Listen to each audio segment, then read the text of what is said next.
I never thought I'd be the guy sitting here, typing out some kind of confession about my marriage, but here I am.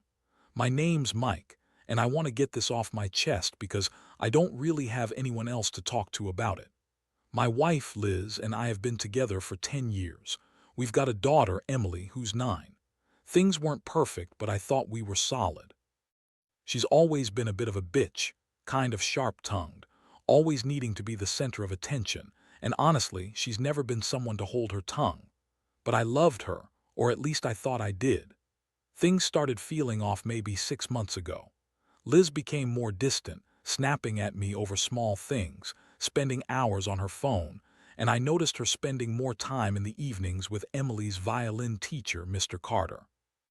He's this young guy, probably in his late 20s, great with Emily, always kind and patient. At first, I thought maybe I was just being paranoid. She's a busy woman, maybe just bonding with her daughter's teacher. But then I noticed her lying about small stuff, saying she was running errands. When I saw her sneaking out late at night, or claiming she was at the grocery store, but I'd catch her sneaking her phone under the couch or deleting messages. It all came to a head one night when I was home early from work because I wasn't feeling well. I decided to check the security cameras I'd set up around the house after a string of weird break-ins in the neighborhood. Honestly, I did it more as a precaution than suspicion. I never thought I'd find what I did. I was just curious, wanted to see if everything was okay because Liz was acting even stranger. I didn't expect to see her sneaking out of the house after Emily went to bed, heading straight to the garage, where I'd installed a new camera last month. I clicked on the footage and watched in disbelief as Liz, dressed in a tight shirt and leggings, slipped out at 11:30 p.m. and got into a car I didn't recognize. That's when I saw him, Mr. Carter, clearly waiting for her outside, leaning against his car, talking, laughing. The video showed Liz slipping into the car and then they drove off together. It was just seconds, but it was enough. I couldn't believe she'd do something so blatant. I felt my stomach turn. My first reaction was anger, hot, intense, uncontrollable anger. Then came the shock, realization sinking in like a punch to the gut. I kept rewinding that footage, trying to make sense of it, trying to convince myself I was mistaken. But I was. That was her leaving our house, getting into a guy's car after telling me she was at the grocery store. That night I didn't sleep. I kept thinking about everything. How long it had been going on, the lies she'd told me, how she'd been cheating on me with someone I thought was just an innocent teacher. I felt like I'd been hit by a train. I kept asking myself what I did wrong, if I missed any signs, if I was blind to how cold she'd become. I'd been blind, honestly. I'd always trusted her, and she'd always been good at hiding her true self behind a bitchy attitude and a sharp tongue. But this was next-level betrayal. And the worst part, I had no idea how long she'd been doing it or how many times she'd sneaked out like that. The next day was a blur. I couldn't focus at work, kept replaying that video, trying to come up with a plan. I knew I had to confront her, but I also knew it wouldn't be easy. Liz never held back if she felt cornered, and I didn't want her to lie her way out of this again. I decided I'd wait until she came home that evening and just ask her straight up. I didn't want to jump to conclusions, but deep down I knew what I saw. I wasn't going to let her lie herself out of this. I also knew I had to be ready for whatever she threw at me: denials, accusations, tears, maybe even some fake remorse. But I was prepared for that, or so I thought. That afternoon I kept checking the clock, feeling increasingly anxious. When she finally came home, her heels clicking on the hardwood, I was already simmering with anger. She breezed past me, acting like everything was normal, and I could barely hold it together. I asked her where she'd been last night, and she looked at me with that typical smirk, like she was better than everyone else, like I was just some idiot who couldn't see what was happening right in front of him. She told me she was out with her friends, shopping, having drinks, maybe going to dinner. But her voice was too casual, her eyes too quick to dart away. I knew she was lying. I had proof now. I told her I knew she was lying and that I had caught her on the security footage. That's when the bitchy attitude kicked in. "Oh, please, Mike," she snapped, rolling her eyes. "You're really losing it now. You think I'd cheat with some kid's violin teacher. You're delusional."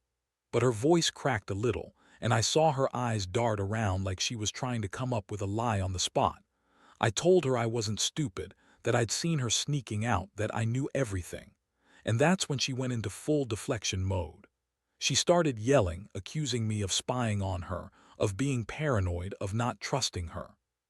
She told me I was insecure, that I was imagining things, that I was making a big deal out of nothing. But I already knew the truth. I'd seen it with my own eyes. I didn't want to hear her lies anymore. That moment, standing there, I felt my world crashing down around me.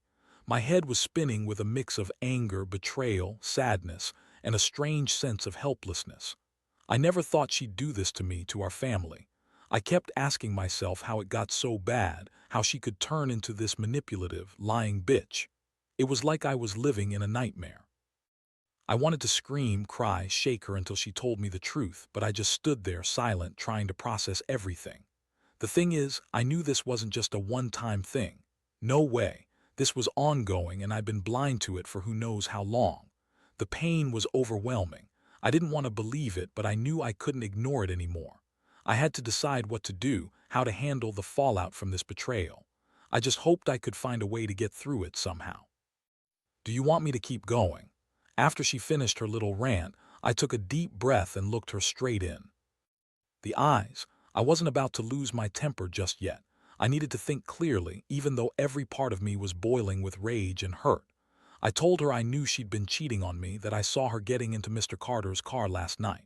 I saw her lying about where she'd been, and I wasn't going to let her spin her way out of this one.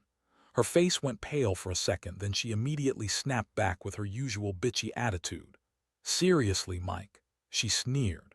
"You're nuts.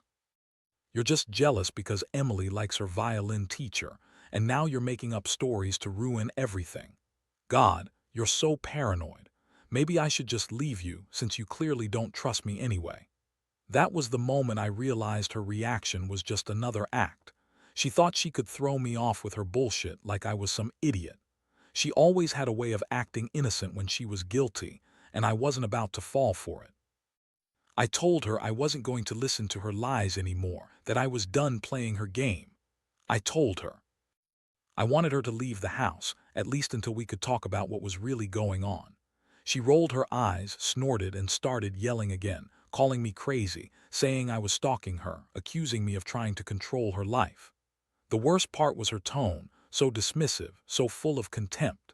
It hit me hard because I realized she'd never respected me, not really. I thought maybe we could salvage something, but she was just a manipulative bitch who thought she was untouchable. I felt my hands trembling and I clenched my fists. I wanted to scream at her, to shake her, but I stayed calm. I told her I had enough of her lies, enough of her bullshit. I told her I wasn't going to let her destroy our family. That's when she really lost it. She started crying, fake tears rolling down her cheeks, and said I was hurting her, that I was accusing her for no reason, that she loved me and Emily. But I knew better. I knew she was lying, trying to manipulate her way out of this mess.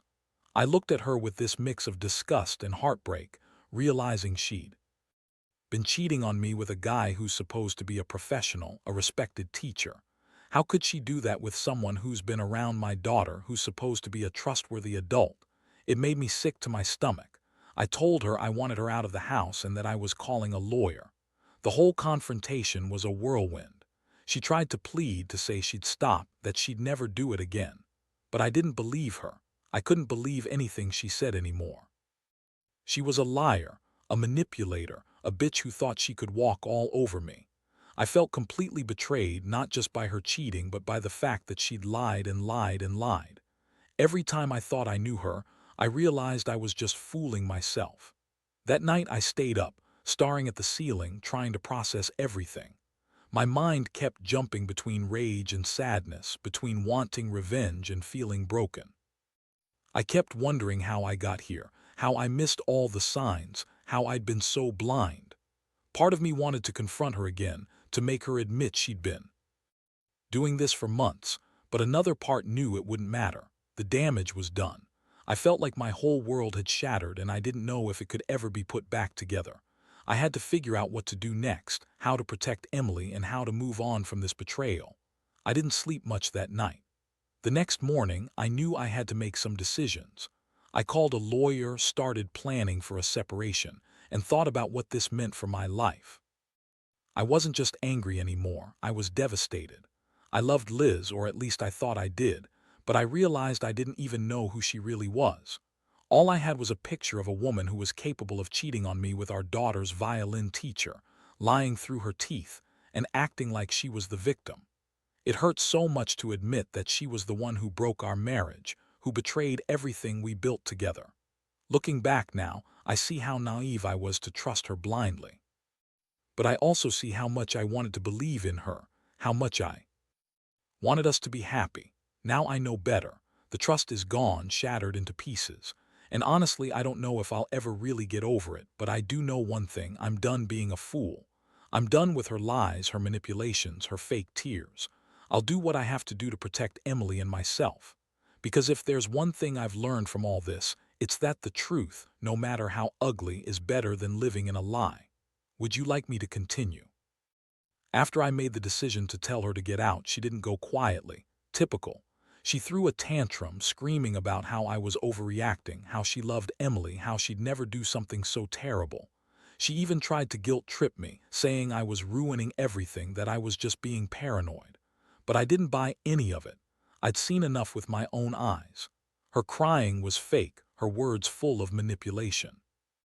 I told her she needed to leave immediately, and I ended up calling the police just to make sure she didn't cause a scene or try to take Emily with her. Not that I thought she'd kidnap her, but I needed some kind of official record that she was leaving on her own accord. While waiting for the cops, I kept staring at her, furious and hurt. I'd never felt so betrayed in my life. My own wife, someone I'd trusted, loved, and built a family with, was out there messing around with a kid's violin teacher of all people. It wasn't just the cheating. It was the lies, the deception, the way she'd been so good at hiding her true face. I kept asking myself how I could have been so blind, how I didn't see the signs sooner. I remember thinking, maybe I was just too busy working, too caught up in daily life to notice her slipping away from me. Or maybe I didn't want to see because I was scared of losing her. When the police arrived, I explained everything, showed them the footage, told them she'd been sneaking out late at night, lying about her whereabouts. They took her details, told her she had to leave the house voluntarily until we could sort out a legal arrangement. She was furious, cursing me, calling me a psycho, insisting I was making it all up. Her voice was venomous and her eyes blazed with rage. I felt a strange mixture of satisfaction and heartbreak. Satisfaction because she finally had to face the consequences. Heartbreak because I knew I was losing what I thought was my family. After she left, I sat alone in the living room, staring at the empty space where she'd been just moments before. My hands trembled and I could feel tears welling up, but I fought them back. I didn't want her to see me break. I was furious at her, hurt beyond words, and at the same time feeling a strange sense of relief that I finally knew the truth. The house felt hollow without her, and I realized how much I'd been holding on to hope that this was all some terrible misunderstanding. But now I knew better. She hadn't just cheated. She'd lied, manipulated, and tried to keep it hidden for who knows how long. In the days that followed, I started cleaning up the mess she'd left behind. I found her phone, her emails, little things she'd tried to hide. I also talked to Emily about what was happening, trying to be honest but age-appropriate. She looked confused, a little scared, but I promised her that everything was going to be okay, at least for now. I didn't want her growing up thinking her mother was a liar. That was a heavy burden on my shoulders, but I knew I had to shield her as best as I could from all this chaos. The worst part was the silence that descended on the house. No more sneaking around, no more lies. Just the echo of her footsteps, the emptiness of her absence. I kept replaying everything in my mind. Her sneering, her fake tears, her lies about being at the grocery store while she was with her lover. I felt so stupid for trusting her, for thinking we had something real. The betrayal stung deep, like a knife twisting in my gut. I never thought I'd be the guy who caught his wife cheating with our daughter's violin teacher. That part still feels surreal, like I'm living someone else's tragedy. I also started questioning myself. Was I a bad husband? Did I neglect her? Was there something I missed that made her seek comfort elsewhere? But deep down, I knew none of it mattered. She made her choice, and I had to deal with the fallout. Honestly, I was angry at her for messing up everything we built, but I was also angry at myself for not seeing it coming. I kept wondering how it could have gone so wrong so fast. Just a few weeks ago, I thought we were fine. Now I was facing a future full of uncertainty, heartbreak, and the bitter taste of betrayal. As I sit here typing this, I realize I'm at a crossroads. Part of me wants to fight for her to fix this somehow, but another part knows that trust, once broken this badly, is almost impossible to repair. I keep asking myself if I should try to reconcile or just cut my losses and move on. The pain is intense, and I'm not sure I'll ever fully get over it. But I do know one thing. I will protect Emily, and I will rebuild my life from whatever remains. Because if there's anything I've learned, it's that sometimes love isn't enough, and betrayal cuts deeper than words can say. Would you like me to continue? The days after she left felt like living in a nightmare I couldn't wake up from. Every time I looked at Emily, I felt a stabbing guilt that I hadn't noticed sooner, that I'd been too busy working or just blind to what was happening under my nose. The house was eerily quiet without her. No more sharp remarks, no more passive-aggressive comments, just silence that was almost deafening. I tried to keep things normal for Emily, who was too young to understand fully but sensed the tension. I told her her mom was just taking a little break and that everything was going to be okay, but inside I was crumbling. I spent hours going over that footage over and over again, trying to find some way to justify it, some reason that it wasn't what I saw, but I knew the truth. Liz had been cheating on me with Mr. Carter, and not just a one-time thing. The more I thought about it, the angrier I got. How could she do this? To me, to Emily. That guy, so young, so carefree, was nothing but a tool she used to feed her ego to get her kicks. That bastard Carter probably thought he was some kind of hero, slipping her little gifts, sneaking around with her. I don't care what she told him or what she told herself. She betrayed our family, and I wasn't going to let her get away with it. I started making plans. I got legal advice about filing for divorce, about custody, about protecting myself and Emily from any further manipulation. I also found out she'd been lying about her whereabouts for months, maybe even longer. Every conversation I had with her now felt like walking on eggshells, expecting her to lie or spin some bullshit story. But the truth was out, and I knew I couldn't go back. I couldn't pretend everything was fine anymore. One afternoon, I decided I'd had enough of her lies and manipulations. I reached out to Carter in a way I'd never done before, an email, cold, direct, letting him know I wasn't stupid and that I was watching. I made it clear that I knew exactly what was going on, and that if anything happened to Emily or if I found out she was still sneaking around, I'd make sure everyone knew what kind of person she really was. I wasn't bluffing. I needed to put him on notice because I didn't want anything else to happen behind my back. That bastard had no idea what was coming. Meanwhile, Liz kept trying to contact me, leaving messages, calling, even showing up at the house once. I ignored her. I didn't want to hear her lies anymore. Her tears, her crocodile tears, weren't going to change anything. I saw straight through her act. She thought she could manipulate her way back into my life with sob stories, but I was done. I told her she had to leave, told her I'd call the police if she tried to come back. I was angry, yes, but underneath all that was a sense of betrayal I couldn't shake. The woman I'd loved, the woman I'd trusted with everything, had been sneaking around behind my back with our daughter's teacher. That was unforgivable. With each passing day, I felt a little stronger. I was starting to regain my composure, even though the pain still lingered. I couldn't help but think about the future. Emily deserved stability, and I was determined to give her that. I looked at my house, once full of memories, now a reminder of a broken life. I knew I had to keep going, no matter how much it hurt. I started to think about what I wanted, what I deserved, and it boiled down to one thing: justice. Not revenge exactly, but some way to make her see the damage she'd done and to make her face the consequences. I also reached out to a therapist, not because I thought I was crazy, but because I needed to process everything. I needed to figure out how to move forward without feeling like I was drowning. Talking helped. I poured out everything, the anger, the hurt, the betrayal, all the things I'd kept bottled up.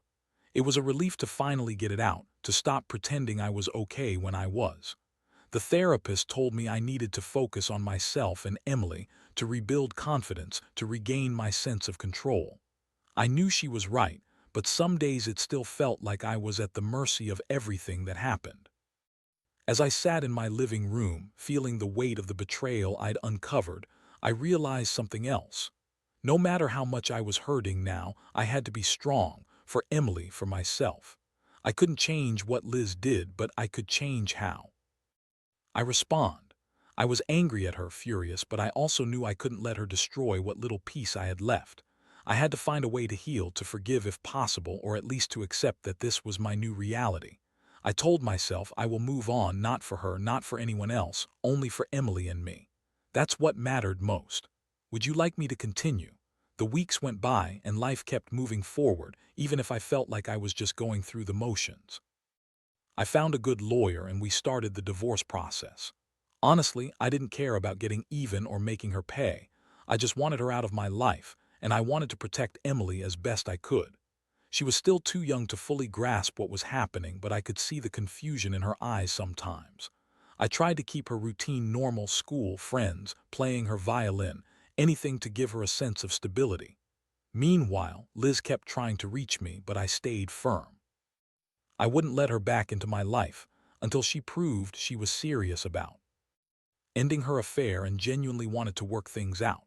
I knew she was probably just trying to manipulate her way back because she realized she'd lost control. That's what she was good at, lying, spinning stories, pretending to be the victim. But I wasn't falling for it anymore. I had enough proof, enough evidence to know she was dangerous, at least for our emotional well-being. One day, I decided to take matters into my own hands. I got a private investigator. I didn't want to be paranoid, but I needed to know if she was still sneaking around or if she'd moved on. I told myself I was doing it for Emily's safety, but honestly, part of me just wanted to see her exposed. I paid the guy, gave him her new address, and waited. Sure enough, a few days later, he sent me pictures. Liz meeting Carter at a restaurant, laughing and holding hands, like it was some kind of date. I looked at those pictures and felt my stomach turn again. I had been right all along. She hadn't just cheated on me. She was still actively lying and sneaking around. That was the moment I decided I had to cut all ties. No more pretending she was going to change. No more hoping she'd come back remorseful. I was done. I contacted her, told her I knew everything, that I was filing for full custody of Emily and that she could forget about trying to get back into my life until she was honest and truly sorry. Her reaction? Of course, she called me a crazy psycho, accusing me of trying to ruin her life, of being jealous, of being insecure. But I was past caring about her excuses. I'd heard enough lies to last a lifetime. The court process was tough. Liz played the victim card at every turn, trying to manipulate the system, trying to paint herself as the wronged wife. But I had the evidence, the stories from the pie, the footage, her own words, everything pointed to one thing. She was unfaithful, manipulative, and untrustworthy. The judge saw through her act pretty quickly. I got full custody of Emily, and Liz only got supervised visitation. That was a small victory, but it felt like one. At least I knew Emily was safe, away from her mother's deception. As for Liz, she was furious, of course. She tried to guilt me, to threaten me, to say I was ruining her life. But I was done playing her game. I didn't bother arguing. I just stayed focused on protecting Emily and moving on with my life. I made sure she understood that her actions had consequences. I didn't want her in my life anymore, and I certainly didn't want her around Emily until she proved she was truly sorry and changed. The hardest part was accepting that I might never fully trust her again, that she'd destroyed whatever little hope I'd had for us. It hurt so deep, like a wound that wouldn't heal. But I knew I had to keep going for Emily's sake and mine. I started focusing on myself, getting healthier, working out more, reconnecting with friends and family. I realized I'd wasted so much time trying to save something that was already broken beyond repair. Now I was just trying to rebuild piece by piece. Looking back, I learned a lot from this nightmare. I learned that trust, once broken, is almost impossible to repair, that some people will lie and manipulate until there's nothing left of the relationship, and that sometimes the best thing you can do is walk away to protect yourself and your loved ones. I may be scarred, but I'm stronger now, more aware of what real love and respect look like. I don't regret confronting her or fighting for what's right. I just wish I'd seen the signs sooner. Maybe I could have spared myself some pain, but at least now I know, trust your instincts and never ignore the red flags. Would you like me to finish with the final part? Months have passed since all this started. I won't lie, the pain lingers, but somehow I've managed to find a semblance of peace. A peace I never thought I'd have after betrayal like this. The house is quieter now, almost too quiet, but I've made it our home again for Emily's sake. She's doing better, I think. Kids are resilient, and she's been holding up better than I expected. Seeing her smile again, even if still tentative, gives me some hope that we're moving forward. For me, the biggest change has been in how I see relationships. I used to believe in fairy tales, in perfect love, in trust without question. Now I know better. I've learned that people can hide their true selves behind masks, and sometimes you only see the real face when it's too late. I've become more cautious, more aware of the warning signs, but I haven't become bitter. Hard, yes. Bitter, no. I refuse to let her actions define me or ruin my future. I've also realized how much strength I have, strength I didn't know I possessed. I thought I'd fall apart, but I didn't. I fought for Emily, fought for myself, and came out stronger on the other side. The betrayal was a blow, but it also pushed me to reevaluate what I want from life. I'm focusing on rebuilding my confidence, my independence, and my ability to trust again, though more carefully this time. Looking back, I see that I was naive to think everything was perfect, but I also see how much I loved her, how much I wanted us to work. That love kept me blind for too long. If I could give any advice to anyone in a similar situation, it would be this: trust your gut. Don't ignore the red flags, no matter how much you want to believe in the best version of someone. When your instincts scream that something's wrong, listen. Because once betrayal happens, it's not easy to get back what you lost, but it's possible to pick up the pieces and move forward even if it hurts at first. As for Liz, she's out of my life now. I don't know if she's changed, if she's truly sorry. Honestly, I don't care. What matters is that she's no longer part of our world. I've learned that sometimes the best revenge isn't anger or revenge at all. It's moving on, living well, and making sure your loved ones are safe and loved. That's what I'm doing now. Moving forward, building a new life, one that's free from lies and betrayal. I'm not perfect, and I know I'll carry scars for a long time, but I'm also hopeful. Hopeful that someday I'll look back at all this and see that I emerged stronger, that I learned that even in the darkest moments, there's a way to find light, and that sometimes the greatest act of love is walking away from someone who no longer deserves your trust, your love, your time. Because you owe it to yourself and to the people who truly matter to live honestly and openly. That's what I'm doing now, and I hope somehow that in sharing my story, someone else will find the strength to do the same. This is my reality now. It's not what I imagined, but it's what I have. And I'll keep going, one day at a time.